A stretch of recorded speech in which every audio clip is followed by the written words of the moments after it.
Жылдам жасалынатын рогалики дайындаймын.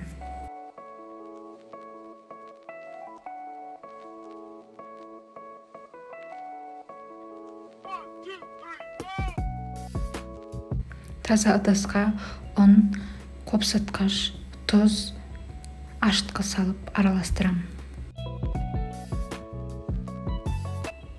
Сары майды үккіштен өткізіп аламыз.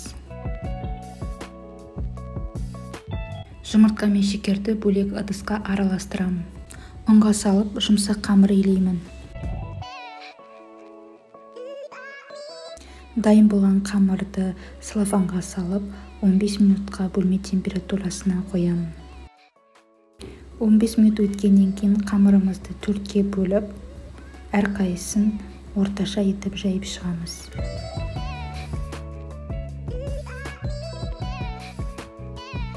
Қамырымызды жайғаннан кейін теңдей етіп, бірнеше бөліктерге 3-1 қылып бөліп шығамын. Видеодағыдай барлық бөліктерді орап шығамыз. Ішіне қалауымыз бойынша өрік, мейіз, варенье, сгущенка салсаңыздар болады. Мен ештеңе салмай жасадым. Рогаликиді шекерге батырып, пергамент қағазы төселген формамызға қойып шығамын. 180 градуста 15 минутта пісіріп алдым.